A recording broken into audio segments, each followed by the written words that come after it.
Friends, welcome back. तो friends, अभी की लेटेस्ट न्यूज है, कबार हेलीकॉप्टर्स हुए वापस।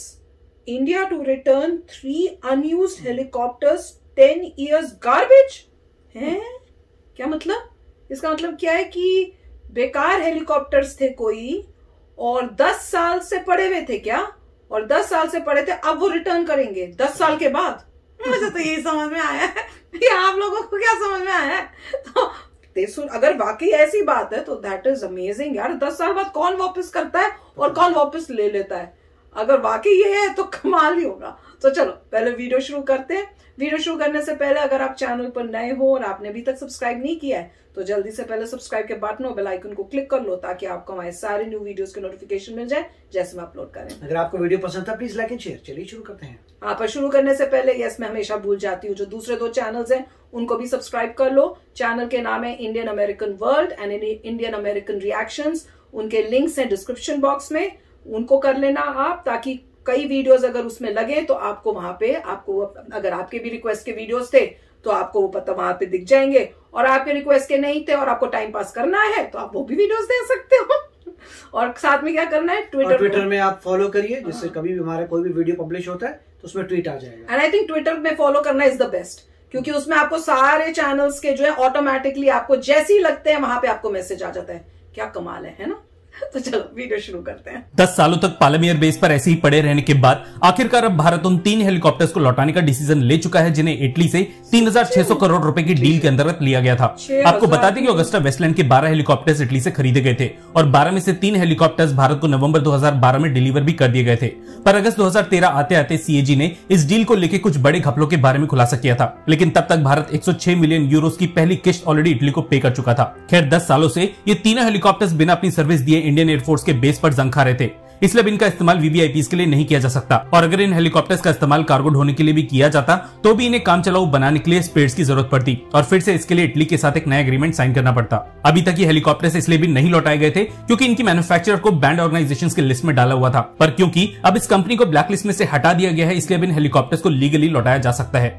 कमाल की बात यह है कि भारतीय सरकार द्वारा इंटीग्रिटी क्लॉज को उठाए जाने के बावजूद अभी तक अगस्टा वेस्टलैंड ने पहली किश्त के $106 मिलियन भी नहीं लौटाए हैं। बात की जाए भारत के खुद के वीवीआईपी हेलीकॉप्टर्स के बारे में तो HAL ऑलरेडी एक इंडियन मल्टी रोल हेलीकॉप्टर पे काम कर रही है, जिसकी पहली फ्लाइट 2025 तक एक्सपेक्ट की जा सकती है। 13 टन के मैक्सिमम टेक ऑफ वेट के साथ ये हेलीकॉप्टर्स MI-17 और MI-8 हेलीकॉप्टर्स की फ्लीट को रिप्लेस करने के लिए डिजाइन किए गए हैं और करीबन 2028 तक इसे आर्म फोर्सेस की सर्विस में इंडक्ट भी कर लिया जाएगा। सबसे अच्छी बात यह है कि HAL इन हेलीकॉप्टर्स के इंजन को सैफरान के साथ JV में डेवलप और मैन्युफैक्चर करने के बारे में भी डिस्कशन कर रही है। इसके अलावा DRDO भी एमका के लिए सैफरान के साथ इंजन के जॉइंट डेवलपमेंट को लेकर काफी करीब है। HAL ऑलरेडी सैफरान के शक्ति इंजन का प्रोडक्शन कुछ % इंडिजनाइजेशन के साथ भारत में ही कर रही है और HAL के ध्रुव हेलीकॉप्टर्स ऑलरेडी एक्सपोर्ट मार्केट में अपनी जगह भी बना चुके हैं। दरअसल भारत पिछले कुछ महीनों से रशियन ओरिजिन इक्विपमेंट्स पे अपनी डिपेंडेंसी को खत्म करने के लिए ऑलरेडी कई प्रोजेक्ट्स पे एक साथ काम करना शुरू कर चुकी है, जिनमें से कुछ हेलीकॉप्टर कैटेगरीज भी शामिल है। मिलिट्री हार्डवेयर लेने के बाद सबसे बड़ी दिक्कत इनके मेंटेनेंस को लेकर दूसरे देशों पर निर्भरता की होती है और इसी निर्भरता का फायदा ज्यादा पैसा कमाने के लिए दूसरे देश करते हैं। इन हेलीकॉप्टर्स को लौटाने के बाद शायद जल्द ही इटली 106 मिलियन यूरोस भी भारत को लौटा दे, जिससे इन पैसों को भारत के चल रहे दूसरे डिफेंस प्रोजेक्ट्स में इस्तेमाल किया जा सके। आने वाले 5 से 6 सालों में ऑलमोस्ट हर कैटेगरी के हेलीकॉप्टर्स मैन्युफैक्चर करने की कैपेबिलिटी भारत के पास मौजूद होगी और शायद उसके बाद ही भारत के स्वदेशी हेवी लिफ्ट हेलीकॉप्टर्स को डेवलप करने के प्रोजेक्ट को मंजूरी मिल सके, जिसके लिए इंडियन आर्म फोर्सेस फिलहाल अमेरिका के चिनूक और रशिया के MI-26 हेलीकॉप्टर्स पर डिपेंडेंट है। सपोर्ट दिखाने के लिए MII कमेंट सेक्शन में लिखने के बाद वीडियो को लाइक जरूर कर दीजिएगा। धन्यवाद। जय हिंद।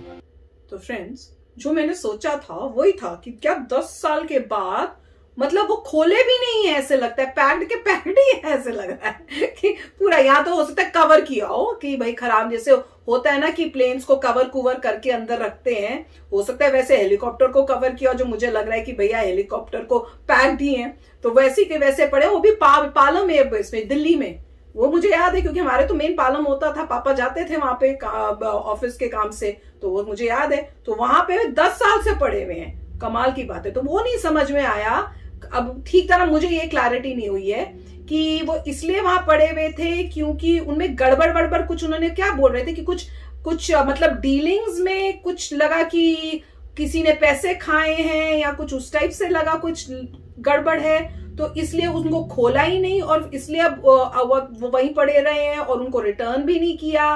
फिर थोड़ी देर बाद जब उन्होंने बोला तो ऐसे लगा कि जिससे खरीदे थे वो कंपनी ब्लैक लिस्ट में हो गई है क्योंकि उनकी डीलिंग्स में कुछ गड़बड़ थी, मतलब उन्होंने किसी को खिलाया यहाँ पे इंडिया में या कुछ उस टाइप से लफड़े थे, तो इसलिए वो ब्लैक लिस्ट में चली गई और उसकी वजह से ये रिटर्न नहीं कर पाए क्योंकि वो ब्लैक लिस्ट में थी, तब बैंड थी।